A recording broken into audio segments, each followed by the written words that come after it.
the only two strikers, in fact, the only two big-name players that haven't reported me. Chairman, you told me Harry Kane made it back. Soldado did, but then, we saw pictures of him back on holiday in Spain again. Yeah. So I don't know whether which was rather weird. It was, right? I mean, if there was ever a time... So you have to think that there's something at play there. I don't see any reason why he deserved any extra holiday than anybody else, because he certainly didn't play any tournaments this summer. So whereas I said, I heard he was being linked with Sevilla. Yeah, and then just as a function of wages there. But just to quickly go back to our defensive ends, I think it's great. If there's ever a place to spend time building a foundation and building depth, it's obviously with your back four, because as you said, Chairman, if we, look, if we're only scoring 1 or 2 goals a game, if we're not letting in 3 or 4, guess what? We win. So, anyhow. And we did. We conceded a lot last year. Approaching the last month of the season, we were in the mid-50s in goals conceded with one of the best goalkeepers in the world. Yeah. That's just not acceptable. It was sloppy. Was defensive breakdowns. Yeah, it was. It was sloppy, undisciplined stuff. Like they never really looked well coached defensively, tactically. I don't know. Anyway, but let's look at. Well, you know what? I don't know. I don't want to really harp on it because I want to leave last season in the dust a little bit. I was really happy with the 5th place finish. I think that was as good as we could have ever expected. The way only because you picked that. You took the words right out of my mouth. Picked that. As you hear that patting himself on the back. Yeah. I picked 5th. I picked 5th. Anyway, let's talk about. We can thank Liverpool for finishing 5th. That's right. So we've spent. Saw it coming. We've spent 14. We've spent 18 million pounds on players. Mm-hmm. Trippier, Alderweireld, Wimmer, and then the outs thus far: Paulinho, Holtby, Kapui, Kabul. And we've also gotten rid of a lot of not fringe players, but youth players and players who are development squad players. Development squad. Yeah. Jordan Archer, Ceballos, a couple of names that people know. There was one epic one. There was one that shook me to the core. It took me days to get over. Benji Kumalo. Oh.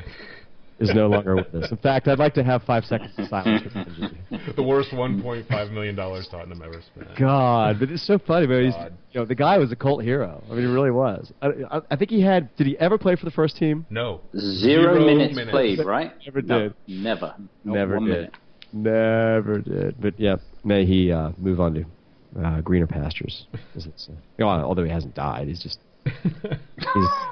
no longer in Tottenham lore, as they say. So that was about 25 million we've made? Well, yeah, so let's think about it. Paulinho 9, Holtby 14.6. 14.6? 4, I think 4.6. Sorry. Kapui 7, Kabul 3, so 9, 13, 6, 26, 23, 6, yeah. Okay. And, it's... And then, I guess next up is Benji. Mm-hmm.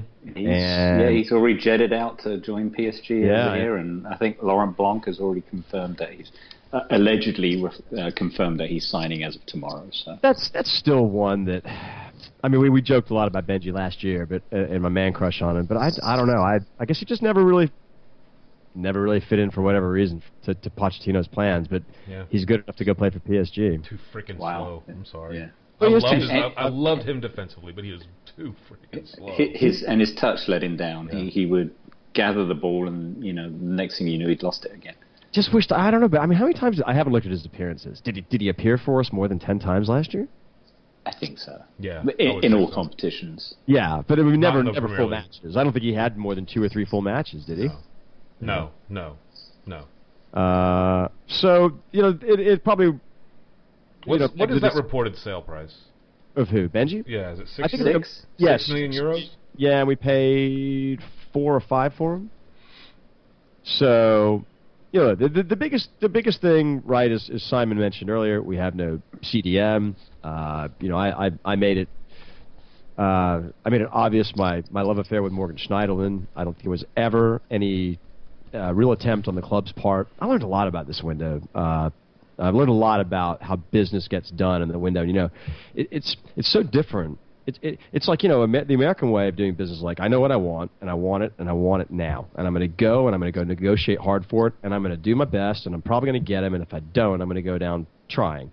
That's not the way things are done here, or in England. And the one thing that I have really learned in this window is that there is a huge divide between the top 4 and 5th on down.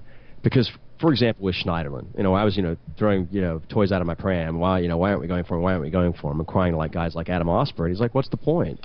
You know, nobody has flinched. Everybody's all waiting for the big clubs to do something, and you know they kind of get in a bidding war. And a club like Spurs, you know, might get to throw a number in there, but you know, the thing that really kind of killed that from the start, he never wanted it to be in a non-Champions League club, so it didn't really matter how much money we were going to throw at him, and or how, you know, I was like, we're just too patient. No, I mean, it was a foregone conclusion. He was never coming here. I'm just surprised he went where he went, though, to be a role player. I'm shocked that Arsenal didn't really have a go for him. It didn't seem like. That shocked me too. My whole point. Thank Christ they didn't get him. Yeah, no, I mean, I wasn't. I mean, I was sad, but I knew, or I sensed, should I say, with the counsel from others, that just wasn't coming here. But my point is that, you know, you can't have the good old American way of just, you know, I don't care, you know, about Manchester United, or I'm just going to throw a pile of cash at him and be done with it. It just doesn't work that way. Well, and I think you've got to put it in perspective for our European and English listeners. When you've got that 4th place threshold that entitles you to play in the elite competition the following year, that doesn't happen over here. It's a level playing field. And it's the team that allegedly is stacked with the most talent has arguably the best chance to win one competition. That's a Super Bowl. There's nothing for 2nd, 3rd, and 4th to go into another competition playing parallel the following year. You got 16 games, you got the playoffs, and whoever lifts that shiny trophy in late January, it's the winner. It's a little more convoluted in the Premier League, with all the added distractions of the different competitions and getting to this competition via this placing or winning this competition. And, you know, it's a totally different ballgame, as you say. And that's where you will find a 5th or a 6th place team losing out to the teams above them when it comes to grabbing the best talent out there. Yeah, no, I totally agree. And I think what I've kind of come to grips with, and maybe I've always known this, but I've just never really just wanted to come to grips with it, is look, you know, much like how we got into Champions League in that one year, it's really sort of very backdoor. We've got to be clever about it. We're not going to be able to compete on money, even if we were willing to spend it. The truth of the matter is that clubs that have Champions League simply have the ability, or have been in the Champions League for, you know, a consistent period of time. They just, I mean, they are the pot of gold to be had. Well, let's put that into perspective. In the big countries, obviously, if you qualify for the Champions League from Romania or those Eastern European countries, no one's hopping on the plane to go play for them. So, right. Putting in perspective, it's England, it's Italy, Spain, Germany, and France. Yeah, no, that's true. That's true. And so I think what I've done is I've become resolved with the fact that you know, anything really better in the table than 5th would be remarkable. And so then, you know, if we get lower than 4th, you just hope that we play entertaining football and we go down trying. I think that's I'm going to try and remind myself. It would be nice if we have. Yeah, and if we could have a good cup run. We had a good cup run last year. We went to a final, and fortunately we didn't win. But I think we're craving out, especially seeing the success of the Woolwich the last 2 seasons with the FA Cup. That smarts badly, and we haven't done anything with the FA Cup for a very long time. And going back to those pictures of Stevie P, you know, that was.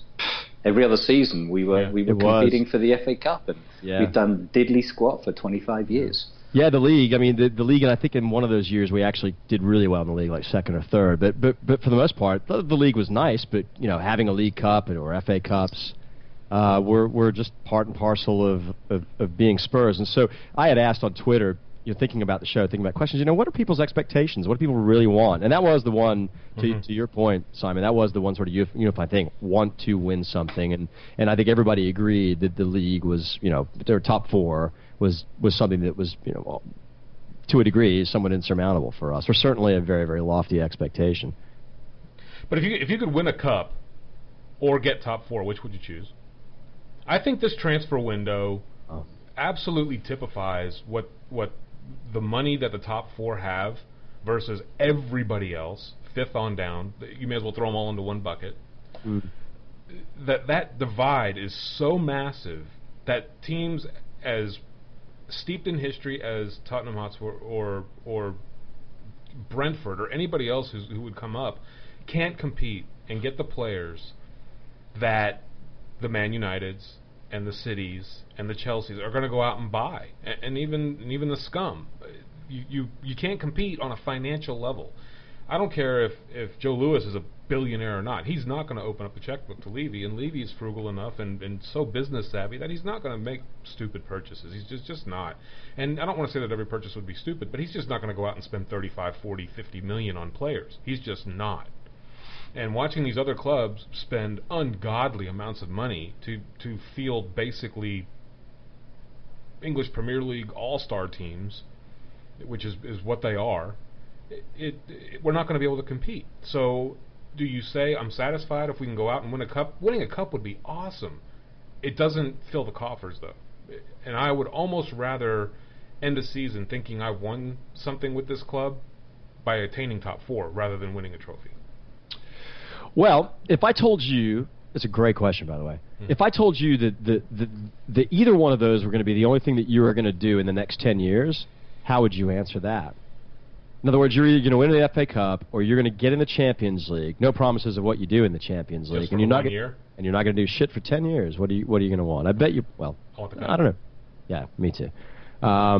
You attain Champions League so that you can jump in financially with the big boys. That's the only reason you do it. Silverware is a skin on the wall. Look, Arsenal's made Champions League how many years in a row, but we've made the quarterfinals, and they haven't. Right. So, that's probably though a fantastic segue into this stadium, because you said, essentially, hey, look, we can't compete with them on money, so we're going to have to be resigned to trying our best to make top 4 and winning, as much silverware as we can until we can compete financially. Right. And a stadium is, I think, integral in the financial, the prospects for this club being on a more level playing field financially with the top 4.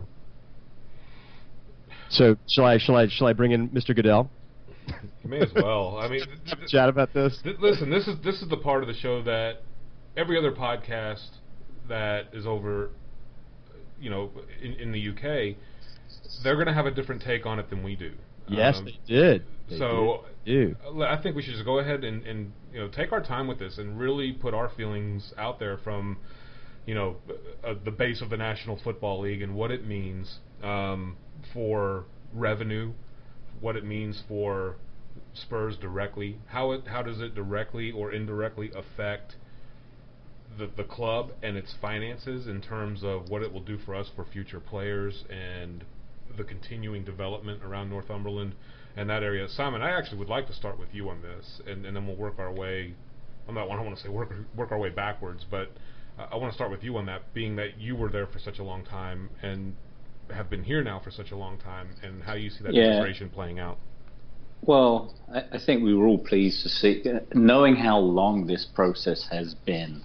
And, when we were over there, we saw Archway Steel and the state that it's in, and the development that's been ongoing. The fact that Lily White House has already been built, finished, and they've moved in, and we still have done nothing with the stadium. So for the original plans to be kind of screwed up and thrown away is awesome when you look at the new stadium with the increased capacity that puts us as the largest stadium in London, with that capacity going above the Emirates at 61,000.